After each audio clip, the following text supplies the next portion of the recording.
$20? That is it. That is your price, Kendall. My father was laughing so hard he was practically choking. He pointed a shaking finger at the single bill sitting on the glass table between us. That is exactly what you are worth to this family, he wheezed. Grandpa finally got the last laugh. Next to him, my brother Marcus slapped the table, wiping tears from his eyes. $20. I guess being the boring, responsible one didn't pay off, did it? I didn't say a word. I just stared at the money. While they laughed, I did the math in my head. I wasn't counting the inheritance I lost. I was counting what I had spent on them. I thought about the $15,000 I pulled from my savings to bail Marcus out of jail last winter so he wouldn't have a record. I thought about the $5,000 worth of jewelry my sister Vanessa stole from my bedroom and sold, which I never reported to the police because family protects family. I thought about the 10 years I spent fixing my father's tax returns for free so the IRS wouldn't come knocking at his door. They saw a $20 bill and saw a punchline. I looked closer. Around the serial number there was a thick circle in red ink. My grandfather didn't make mistakes. He didn't do pranks. That red circle wasn't an insult. It was a code. I reached out and picked up the bill. It felt crisp in my hand. I folded it once and slid it into my pocket. Enjoy the house, Dad, I said, my voice calm enough to stop their laughter cold. You are going to need it. Have you ever been the one holding the family together while they treat you like you are invisible? Tell me in the comments where you are listening from right now. I want to see who understands this kind of betrayal. 1 week later, the world turned white. We were trapped in my grandfather's estate in the Catskills, a sprawling stone fortress buried under 3 feet of snow. The roads were closed. The power lines were down. The generator hummed in the basement, a low, dying vibration that made the crystal chandelier in the library tremble. It was supposed to be a weekend to inventory the assets, or at least that was the lie my father told to get me up the mountain. The truth was much uglier. I stood by the fireplace watching the embers fade. My father, Douglas, was pacing the rug, a glass of scotch in his hand. He looked 10 years older than he had at the lawyer's office. His skin was gray, clammy with a sweat that had nothing to do with the heat of the fire. Sign the waiver, Kendall, he said. His voice wasn't booming anymore. It was thin and desperate. We can't wait for probate. We need to liquidate the estate now. Tonight. I looked at the document on the table. It was a release form, waiving my right to contest any sale of the property. If I signed it, they could sell the house, the land, and the contents to a private buyer by Monday morning.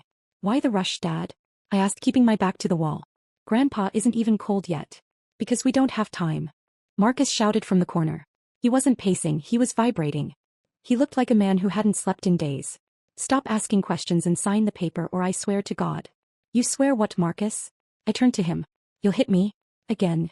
He lunged forward, but Douglas caught his arm. That was when the truth finally spilled out, messy and terrified.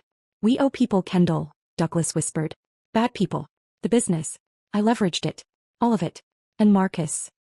He looked at his son with a mixture of disgust and terror. He borrowed against the inheritance before Grandpa even died. $2.5 million, Marcus choked out. I owe $2.5 million. If I don't have it by Tuesday, they aren't going to sue me. They are going to kill me. The room went silent, save for the wind howling against the leaded glass windows. I looked at them, really looked at them. For years I had been afraid of these men. I had flinched at their raised voices, made myself small to avoid their wrath. But standing there in the flickering light, I didn't feel fear. I felt clarity. In psychology they call it an extinction burst. It's what happens when a toxic system loses its supply. When a narcissist realizes they are losing control, they don't negotiate. They explode. They ramp up the aggression, the threats, the volume, hoping that the sheer force of their rage will force the victim back into compliance. It looks like power, but it isn't. It's panic. It's the final, desperate thrashing of a drowning animal. My father slammed his glass down, shattering it. You are going to sign that paper, he snarled, stepping into my personal space. You are my daughter. You exist to serve this family. You don't get to say no. He thought he was being terrifying. I just saw a man who knew he was already dead. I can't sign it, Dad, I said softly. Why not? He screamed, veins bulging in his neck. Because you can't sell what you don't own. I walked past him toward the heavy oak door leading to the basement. Marcus moved to block me, his hands balled into fists, but I didn't stop. You want the money? I asked, my hand on the cold brass knob. It's downstairs. Grandpa showed me. The rage on their faces vanished, replaced instantly by a greedy, desperate hunger. The extinction burst had paused. Now the trap was set. The atmosphere in the room shifted so fast it gave me whiplash. 1 second, Marcus was ready to take my head off. The next, he was staring at the basement door like a starving dog looks at a steak. Grandpa was paranoid, I said, stepping away from the door frame. He didn't trust banks. He didn't trust the government. And he certainly didn't trust you. Where is it? Douglas demanded. He wiped the sweat from his forehead with his sleeve, his earlier bluster replaced by a frantic, vibrating need. Show me. I didn't answer him. I just turned and started walking down the narrow wooden stairs. The air got colder with every step. The generator was down here somewhere, chugging away in the darkness, filling the space with the smell of diesel and damp concrete. My grandfather had spent the last 10 years of his life down here. He told everyone he was building a wine cellar. My father never bothered to check. He was too busy spending money he hadn't earned yet to care about an old man's hobbies. I reached the bottom landing and pulled the string for the single overhead bulb. It flickered to life, casting long, dancing shadows against the far wall. "There's nothing here," Vanessa snapped from the stairs behind me. She was hugging herself, her designer coat pulled tight against the chill. "It's just a wall, Kendall. Are you messing with us?" "Look closer," I said. I walked to the heavy oak shelving unit pushed against the north wall. It looked permanent, bolted to the floor. But Grandpa taught me about leverage. I reached underneath the bottom shelf, found the release latch and pulled. The entire unit swung outward on silent, well-oiled hinges. Behind it wasn't concrete. It was steel. A massive, brushed metal door set flush into the foundation. It looked like something you'd see in a bank heist movie, out of place and imposing in this dusty basement. In the center of the door was a digital keypad. Douglas pushed past me, his eyes wide. He reached for the handle and yanked. It didn't budge. "It's locked," he shouted, panic rising in his voice again. "It's locked. What's the code? What's the damn code?" He started punching random numbers. 1234. 0000. The keypad beeped an angry red error tone each time. "Stop," I said. "You'll trigger the lockout." "Then open it," Marcus yelled. He was standing right behind me, breathing heavy, smelling like stale bourbon and fear. "Open it now or I swear." "You swear what?" "You'll hurt the only person who knows the combination." I looked him dead in the eye. He flinched. I reached into my pocket and pulled out the crumpled $20 bill. The one they had laughed at. The one my father had pointed at while he wheezed with amusement. "You thought this was a joke," I said softly, smoothing the bill out against the cold steel of the vault door. "You thought Grandpa left me $20 because he didn't love me. But Grandpa didn't speak in jokes. He spoke in numbers." I looked at the serial number. 8 digits. Circled in red ink. My fingers hovered over the keypad. 4, 7, 2, 9. I could feel them holding their breath. The silence in the basement was heavy, pressurized. It felt like the air before a thunderstorm. 8, 5, 0. I hit the pound key. There was a heavy mechanical thunk, followed by the hiss of a hydraulic seal breaking. The green light on the keypad flashed once. I didn't even have to pull the handle. The door swung open on its own, just an inch. Douglas didn't wait. He shoved me hard against the wall, scrambling for the handle. "Move. Get out of the way." He ripped the door open, the heavy steel groaning. Marcus and Vanessa were right on his heels, pushing into the small, dark room beyond, their faces twisted with greed. They were expecting stacks of cash. They were expecting gold bars. They were expecting salvation. I stayed back, leaning against the cold concrete wall, watching them rush into the trap my grandfather had spent a decade building. They didn't know it yet, but the moment that door opened, their lives were over. The silence that followed was heavy, suffocating. It wasn't the silence of awe. It was the silence of confusion. The room wasn't filled with gold bars. There were no stacks of cash wrapped in bank bands. There were no diamonds glittering in velvet trays. There were just filing cabinets. Rows of them, gray and industrial, lining the walls like soldiers. In the center of the room sat a large metal table covered in stacks of manila folders. The air smelled of old paper and dust, dry and choking. "What is this?" Douglas whispered. His voice trembled, hovering on the edge of hysteria. He spun around, eyes wild. "Where's the money? Where's the gold?" "It's right there, Dad," I said, leaning against the doorframe. "You're looking at it." He didn't understand. None of them did. They were looking for wealth they could spend. They didn't realize they were standing in a graveyard of their own mistakes. Marcus grabbed the nearest stack of files and threw them onto the floor. Papers scattered everywhere. White, yellow, pink carbon copies. He fell to his knees, clawing through them like a madman digging a grave. "This is trash," he screamed. "It's just receipts. It's garbage." "Read them, Marcus," I said. My voice was calm, almost bored. "Read the names." He froze, his hand clutching a crumpled sheet of blue paper. I saw his eyes scan the text. I saw the blood drain from his face, leaving him pale and sick in the flickering light. This is my marker," he whispered. "From the track. The one I signed over to. He looked up at me, terror flooding his gaze. How did he get this? Joey, the Knuckles doesn't just hand these out. Joey sold his bad debt portfolio 3 years ago, I said. Grandpa bought it through a shell company. He paid 10 cents on the dollar. Across the room, Vanessa had picked up a small red notebook. She opened it and I watched her knees buckle. She slumped against a filing cabinet, sliding down until she hit the floor.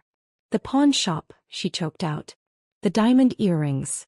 Grandma's pearls. He bought them back. Every single piece, I confirmed. He kept the receipts. He logged the dates you stole them, the dates you pawned them, and the dates he reclaimed them. Douglas was standing by the table holding a thick, bound document. His hands were shaking so badly the paper rattled like dry leaves. He didn't need to speak. I knew what he was holding. It was the deed to the house we were standing in. And the deed to the summer home. And the lien on his failing business. Stamped across the front of every single page in thick, unforgiving black ink, was a single word. Purchased. He owned it all, Douglas wheezed. The bank. The creditors. He bought the notes? He didn't trust you to manage an inheritance, I said, walking into the room. The air felt thin, charged with the static of their collective shock. He knew you'd burn through cash in a year. So he invested in the only thing you were good at creating. Debt. I walked past my shivering sister and my terrified brother. I walked up to the table where my father stood, a broken king holding a crown made of paper. I reached past him and picked up the single thin blue folder lying in the center of the table. It was the only file in the room with my name on it. I opened it. Inside was a single document. An irrevocable option contract. I read the clause silently, though I had known it was there since the moment I saw the red circle on the bill. Upon my death, the trustee, Kendall Holloway, is granted the exclusive, irrevocable option to purchase the entire debt portfolio and all associated assets of the Walter Holloway Trust. I looked at the purchase price listed at the bottom of the page. Consideration, $20. It wasn't an inheritance. It was a sale. Grandpa hadn't given me a fortune. He had given me a weapon. And he had set the price exactly low enough that I could afford to pull the trigger. This is ridiculous. Douglas let out a short bark-like laugh. It was the sound of a man trying to convince himself that gravity didn't apply to him. He tossed the deed onto the metal table, the heavy bound paper landing with a dull thud. Grandpa was senile, Kendall. We all knew it. This little game of his? It won't hold up in court for 5 minutes. He looked at me, expecting me to flinch. He straightened his spine, puffing out his chest, trying to inflate himself back into the role of the patriarch. The king of the castle. It was a performance I had watched my entire life. Whenever he was wrong, whenever he was cornered, he just got louder. He just got bigger. I am the head of this family, he boomed, his voice echoing off the cold steel walls. I built this life. I made the connections. You think a piece of paper and a $20 bill changes that? I own you, Kendall. I made you. He reached for the option contract. His fingers hooked around the edge of the blue folder. I'm going to tear this up, he said, his eyes locking onto mine, daring me to stop him. And then we are going to go upstairs, call the lawyers, and fix this mess. I didn't move to stop him. I didn't even blink. Go ahead, I said softly. Rip it. He paused. The lack of fear in my voice confused him. That's just a copy, Dad, I explained, my tone conversational. The original is in a safety deposit box in Zurich. Another notarized copy is with the estate executor. And a digital scan was uploaded to a secure server the moment I walked into this room. His hand froze. The paper crinkled under his grip, trembling. You can tear that up if it makes you feel better, I continued. But it won't change the math. And you know how Grandpa felt about math. I reached into my pocket. For the last time I pulled out the $20 bill. It looked small against the vast expanse of the metal table. Just a piece of cotton fiber paper with a dead president on it. But in that room it carried more weight than a gold bar. I smoothed it out flat. I placed it directly on top of the option contract. Consideration, I said. That's the legal term. For a contract to be binding, something of value has to be exchanged. Grandpa set the price. He set it low enough that even the worthless grandchild could afford it. I pulled a pen from my pocket. It was a cheap plastic Bic pen, The kind I used to chew on when I was doing my father's taxes at the kitchen table while he watched football. Don't, Marcus whispered. His voice was thin, reedy. He understood. He knew what that signature meant. Kendall, please. Don't. I looked at them. My father, the bully who had shrunk into a frightened old man. My brother, the predator who was now the prey. My sister, the thief who realized she had nothing left to steal. You wanted me to sign a document tonight, I said. You wanted me to sign away my rights. You wanted me to disappear. I uncapped the pen. I'm giving you exactly what you asked for. I'm signing. I pressed the pen to the paper. The sound of the tip scratching against the page was the loudest thing in the world. I signed my full name, date, time. I pushed the document and the $20 bill toward the center of the table. Done, I said. The transaction is complete. The room went hollow. That signature wasn't ink. It was a blade falling. Douglas stared at the signed bill as the fury drained from his face, leaving it pale and empty. In that moment he understood he wasn't looking at his daughter anymore. He was looking at his owner. So, what does this mean? Vanessa whispered, her voice small and shaking. I didn't look at her. Douglas was staring at the contract like it had bitten him. It means, I said calmly, closing the pen, the hierarchy of this family has just changed. I lifted the blue folder. It felt heavier than any gold they'd hoped to inherit. You thought Grandpa was hoarding money, I continued. He wasn't. He spent every dollar buying your debts. Every default. Every missed payment. Every loan you took from people who break bones, he bought them. I stopped in front of Marcus. Those loan sharks don't own you anymore. I do. Marcus gagged and collapsed, retching onto the concrete. Fear had replaced entitlement. And you, Dad, I said. Douglas sat slumped, his expensive suit hanging loose. You leveraged everything to look powerful. Grandpa bought the notes. He became the lien holder on your life. His voice cracked. What will people think if I lose the house? Even now he cared only about appearances. You won't be their neighbor, I said flatly. Vanessa sobbed, backing away. You can't own us. I don't want to, I replied. I just want to be paid. I raised my phone. I'm your judgment creditor. I can seize assets, garnish wages, foreclose. I checked the time. The storm's over. You have until dawn to leave. All properties. Douglas protested weakly. That's illegal. If you were tenants, I said. You're squatters. And if you challenge me, I release your company audit to the SEC. His face went white. He knew I knew everything. Marcus stood shakily. What about my debt? You'll sell everything, I said. And until you pay it back, you work for me. Proof. Yes. Exactly what they would have done to me. 6 hours, I said, turning away. That's when Marcus lunged, iron poker raised. Douglas blocked the door. Get the file. Douglas shouted. I didn't scream. I held up my phone. Smile, I said. You're live. The feed showed everything. I explained the fail-safe. Miss a check-in and the footage, documents and fraud evidence went to the authorities. Marcus froze. The poker fell. It wasn't mercy that stopped him. It was math. Move, I told Douglas. He did. I left without looking back. The house behind me went dark, cold, empty. For the first time in my life I felt warm. Sometimes the cheapest thing you can buy is your freedom.